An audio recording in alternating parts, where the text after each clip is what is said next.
होती है, कि जो पूजा शिवलिंग में पर जल 7 चढ़ाती है कौड़ियाँ तो उनको हल्दी की जोर जोर गांठ से रगड़ती और है, उनको चावल रगड़ते ही अर्पित जाती करें। है कम से कम और 15-10 इस उपाय को मिनट तक, करने से जैसे देवी आज माँ ही का शिवलिंग पूरा आशीर्वाद साफ हो आप जाएगा पर इस बना तरीके से। रहेगा तो ये और क्या, ये आपको गलत धारणा है कि शिवलिंग को मल मल कर वर रगड़ने की से प्राप्ति शिवलिंग होगी, की शिव जी मनवांछित वरदान प्रसन्न हो प्राप्त जाएंगे। होगा तो और और माँ कहा भी कात्यायनी गया है आप पर कि जो प्रसन्न माता रानी होगी। की पूजा करते हैं उनको शिव तो जी का फल आशा भी करती मिलता हूँ है, और कि जो शिव आपको जी की मेरा ये पूजा वीडियो करते हैं उनको आपके भी लिए माता बहुत ही रानी की ज़्यादा पूजा का लाभप्रद फल रहा मिलता होगा। है।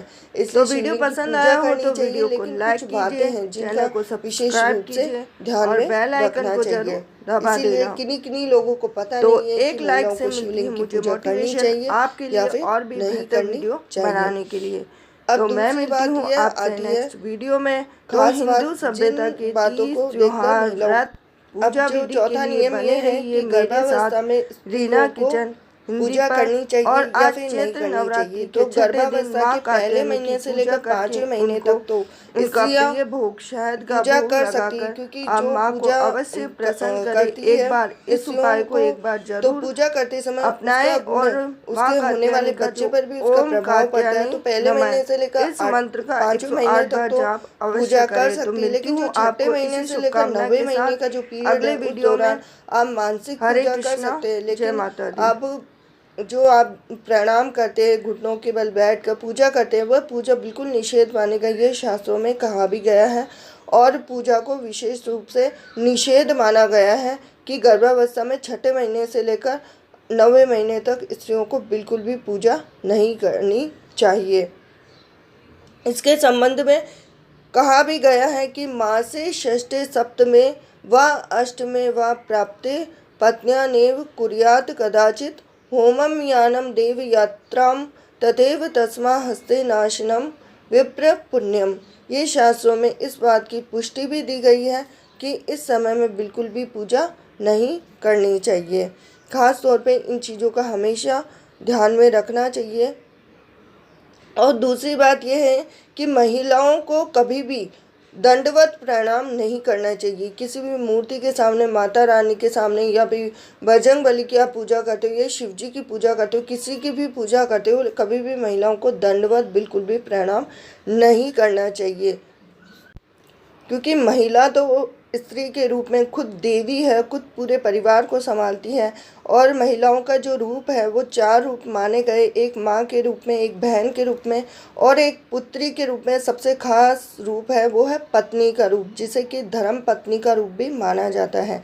तो इसके संबंध में कहा भी गया है कि पद्माम कराभ्याम जानुभ्याम मूर्धा न च मनसा सह पंचांगे कथित स्त्रीणाम प्रणामम पाप हिंसक है। तो महिलाओं को हमेशा घुटने के बल ही प्रणाम करना चाहिए, कभी भी दंडवत प्रणाम नहीं करना चाहिए।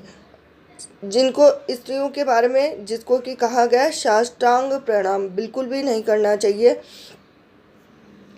और हमेशा पति के साथ बैठकर ही पूजा करनी चाहिए महिलाओं को, जब भी पूजा करें, और पति के किस अंग में बैठकर पूजा करना चाहिए इस बात का भी ध्यान रखना चाहिए। तो पति के जो अगर आप पूजा करते हैं, लक्ष्मी जी की पूजा करते हैं, तो बाईं तरफ बैठते हैं, और जो ब्राह्मण से कुछ प्रसाद वगैरह लेते हैं तो दाहिनी तरफ बैठकर ही पूजा करनी चाहिए।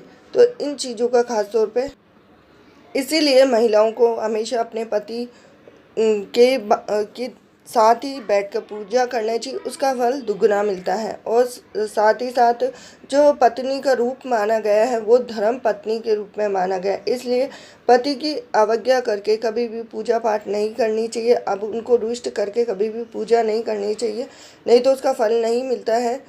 तो क्योंकि जो पहला जो गुरु होता है पत्नी का वो पति ही होता है, इसलिए पत्नी का पहला गुरु पति होता है, इसलिए हमेशा पत्नी के साथ में ही पूजा करना चाहिए पति को, और पत्नी को पति के साथ बैठकर ही पूजा करना चाहिए। तो इस तरह से महिलाओं को नवरात्रि में पूजा करते समय इन 8 बातों का विशेष रूप से ध्यान रखना चाहिए। और दूसरी बात, जो कुशा का आसन है वो कभी भी यूज़ में नहीं लेना चाहिए महिलाओं को। और दूसरा, आचमन का जो नियम है वो आचमन भी नहीं करना चाहिए।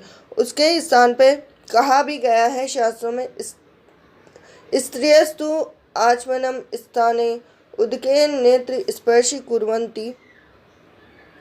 इस तरह से महिलाओं को आचमन भी नहीं करना चाहिए। तो ये खास बातें हैं जिनको महिलाओं को बिल्कुल ध्यान रखना चाहिए।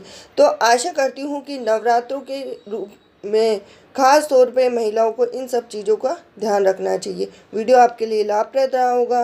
वीडियो अगर पसंद आया तो वीडियो को लाइक कीजिए, चैनल को सब्सक्राइब कीजिए और बेल आइकन को ज़रूर दबा देना। तो हिंदू सभ्यता के तीज, त्योहार, व्रत और पूजा विधि के लिए बने रहिए मेरे साथ रीना किचन हिंदी पर। मिलती हूँ आपसे नेक्स्ट वीडियो में। हरे कृष्णा, जय माता दी।